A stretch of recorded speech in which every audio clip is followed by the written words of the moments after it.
HoverAir X1 or DJI NEO.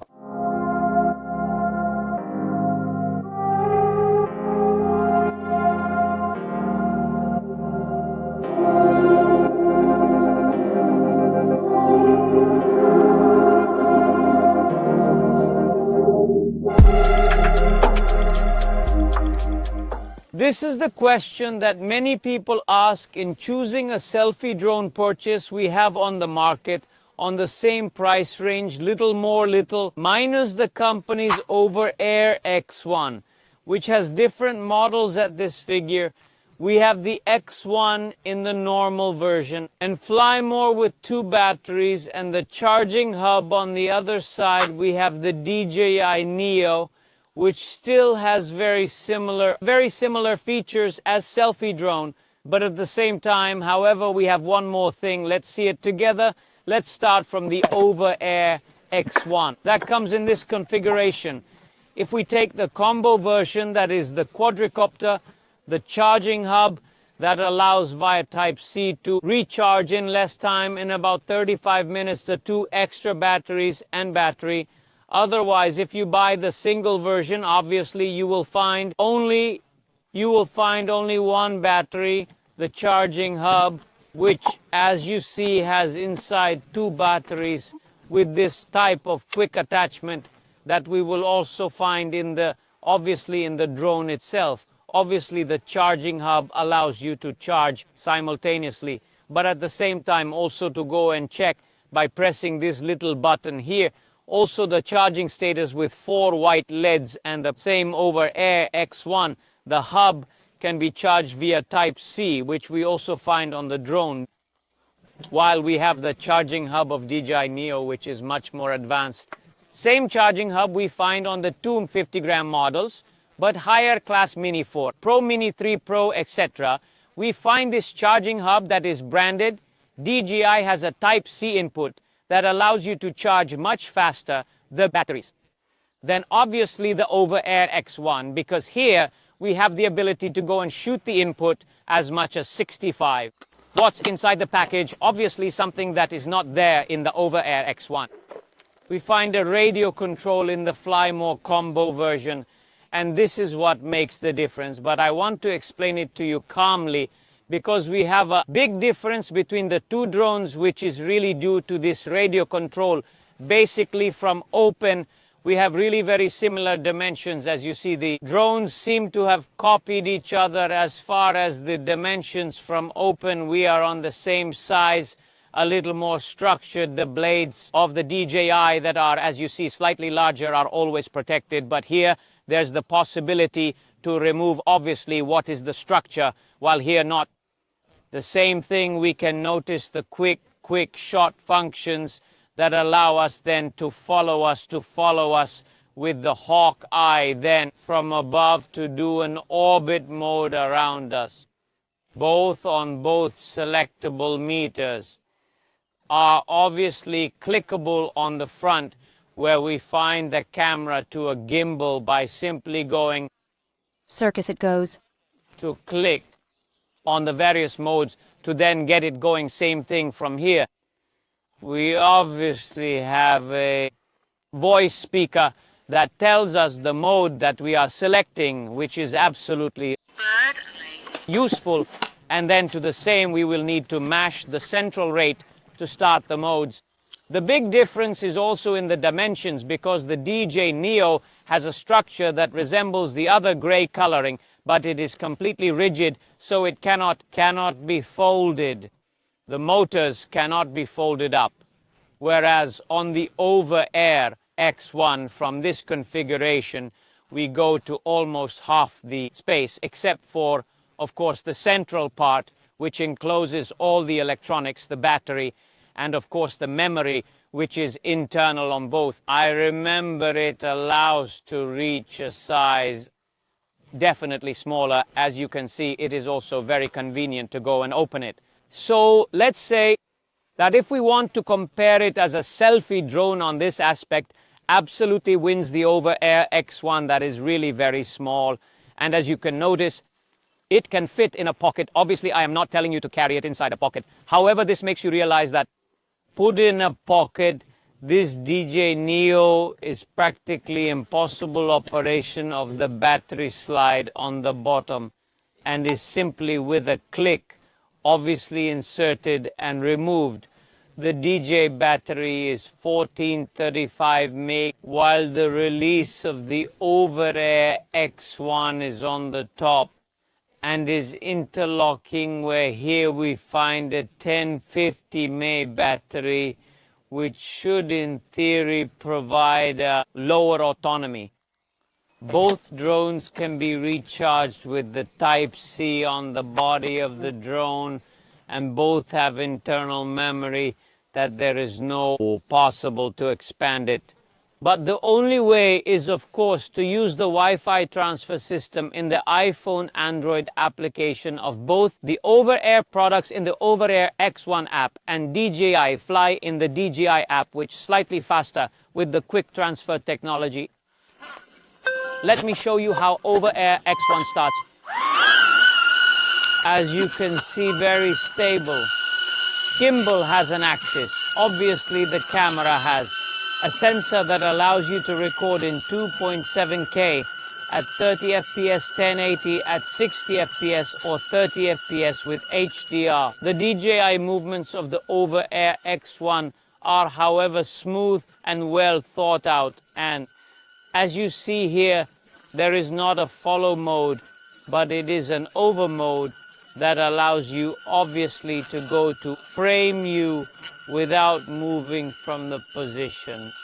Average noise, and later I will also show you the DJI NEO.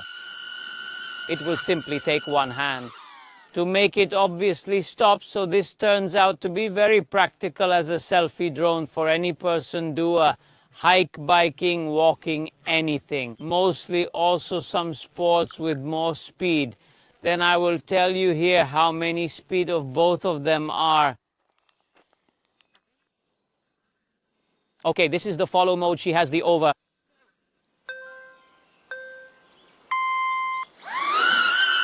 This is the follow mode instead.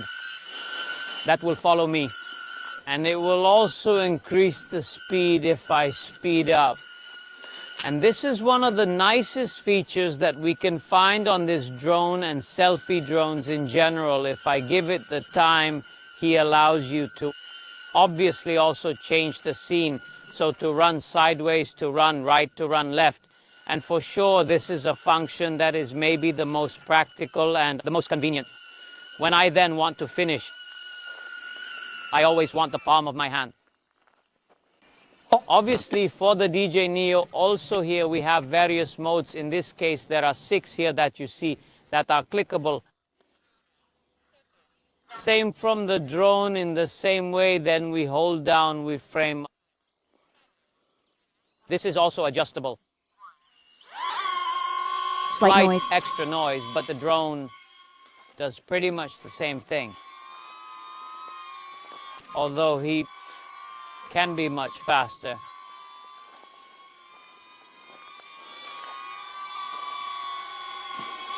He also, as you can see, he turns and has a really good track.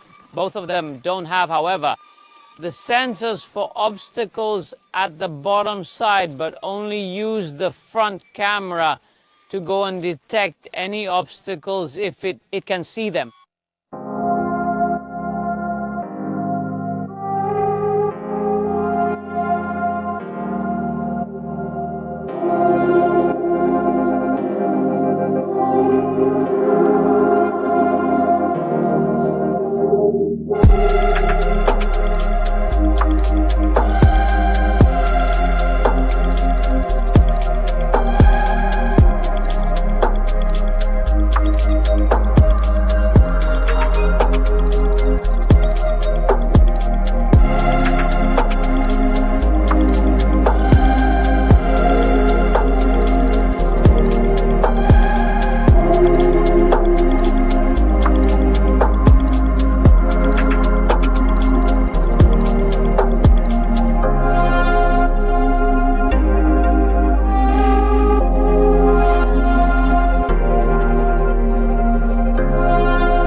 created by the Amara.org community.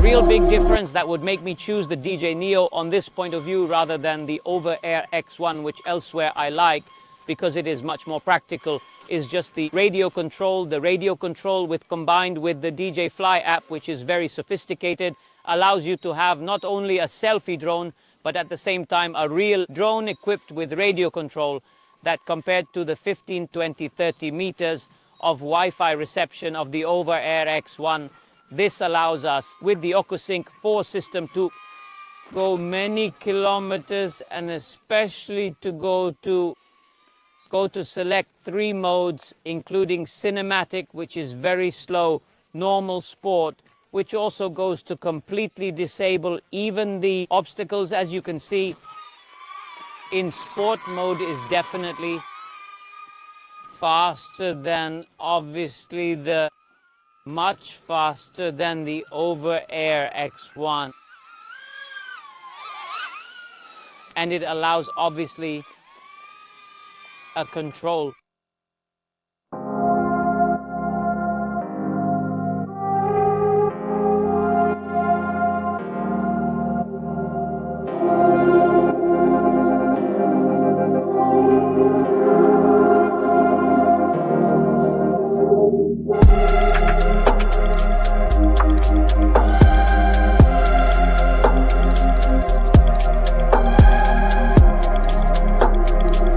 Created by the Amara.org community. I am now in the gesture function. As you can see, it moves away because I gave it the gesture to zoom out.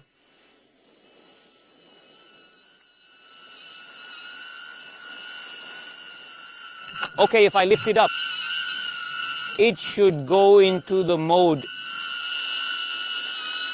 Hawk, which is that from above it picks me up, and it is really very smart and very smart.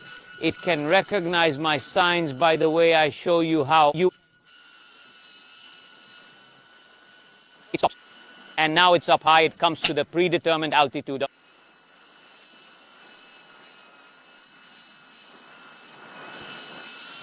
Okay, yeah. So to make him stop, to make him land, we raise our hands this way. He comes closer and he is ready to land. This is true. This is really very advanced on this thing here. And I have to say, this is a point in favor of HoverAir. Then let's do a recap calmly from home. HoverAir X1 DJI NEO. Here we have the features. You see 2.7K lower camera for shooting, also the smaller sensor compared to the 4K of the DJI NEO. Basically similar weight, 125 grams versus 135, 9-10 minutes flight time versus almost the actual 18-15 on the DJI NEO. We have here a simpler, small and compact product, useful for those who want to have little hassle and start it, and many functions from the app. Very intelligence here. On the other hand, we have a much more complete drone with radio control. Although ratio, which to price, the combo with the radio control and the batteries, we have a more, let's say, realistic price compared to the price of the Fly. more combo that only gives us the hub, charging hub, and the 2 batteries, even though these are list prices, leaving discounts that well, what to say between the two? If you want a more complete drone that has an automatic earth return home function and you want to fly even long distances, absolutely DJI NEO. If you want something more mountain bike sports, trekking fast to put in your pocket without carrying possibly backpacks, absolutely the HoverAir X1 below. I leave you the links to the 2 products, the Technology Offer channel I recommend you follow. If you have any doubts or questions, please write to me.